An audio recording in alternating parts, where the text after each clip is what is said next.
চূড়ান্ত বেতন তালিকা প্রকাশিত হলো।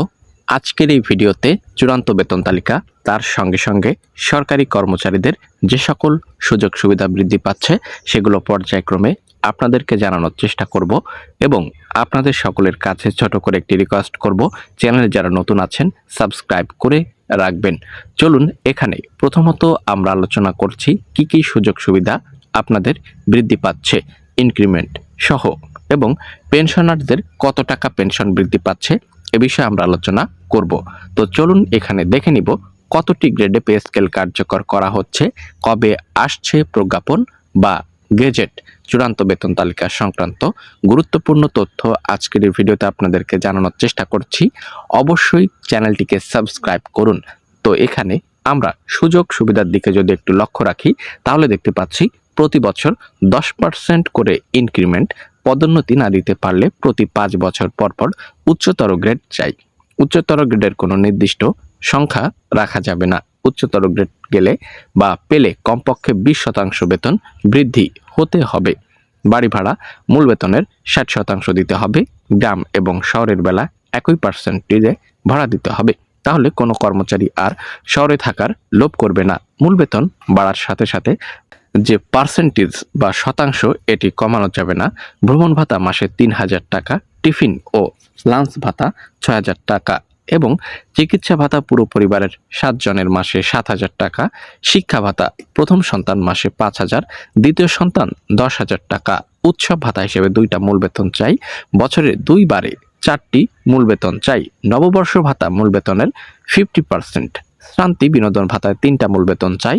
বিদ্যুৎ বিল বাবদ 1500 টাকা চাই। গ্যাস বিল বাবদ 2000 টাকা চাই।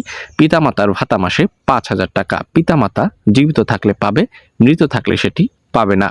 সময় বা এখানে বাজার মূল্য, দ্রব্যমূল্য বাড়লে বেতন বৃদ্ধি বা সমন্বয় করতে হবে। এখানে বিস্তারিত রয়েছে। এখন দেখব কতটি গ্রেডে নবম পে স্কেল কার্যকর হচ্ছে, কোন গ্রেডের বেতন কত থাকছে।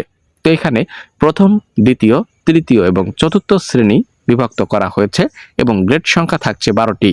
তো চলুন এখানে গুরুত্বপূর্ণ সকল তথ্য আপনাদেরকে দেখাবো। যেমন গ্রেড আমরা পাচ্ছি চতুর্থ গ্রেড, যেখানে 11তম গ্রেড পূর্বের 17 এবং 18 গ্রেডের সমন্বয়ে 26,000 টাকা বেতন। গ্রেড 12 পূর্বের 19 এবং 20 গ্রেডের সমন্বয়ে বেতন 21,000 টাকা। তৃতীয় শ্রেণীর অন্তর্ভুক্ত গ্রেড সমুদায় দেখতে পাচ্ছি এখানে আমরা গ্রেড 9 পূর্বের 13 এবং 14 গ্রেড 36,000 টাকা। গ্রেড 10 পূর্বের 15 এবং 16তম গ্রেড 31,000 টাকা।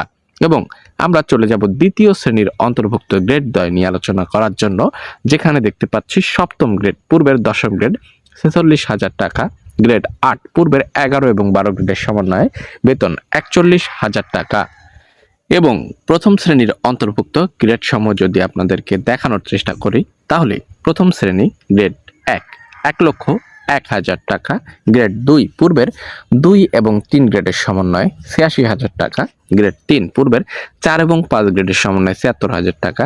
গ্রেড 4 পূর্বের 6 এবং 7 গ্রেডের সমন্বয়ে 66,000 টাকা। গ্রেড 5 পূর্বের 8 গ্রেডের সমন্বয়ে 56,000 টাকা। গ্রেড 6 নন ক্যাডার পূর্বের 9ম গ্রেড 51,000 টাকা। এবং এখানে আমরা প্রথম, দ্বিতীয়, তৃতীয়, চতুর্থ 4টি শ্রেণীতে পাচ্ছি। এবং এখানে গ্রেড সংখ্যা তাহলে থাকছে 12টি। 12 গ্রেডে নবম পে স্কেল যদি কার্যকর করা হয় তাহলে আশা করছি বেতন বৈষম্য দূর করা সম্ভব হবে। এই ছিল মূলত আজকের ভিডিও। পরবর্তী ভিডিও পেতে প্রত্যেকের কাছে রিকোয়েস্ট করব, চ্যানেলে যারা নতুন আছেন অবশ্যই সাবস্ক্রাইব করুন।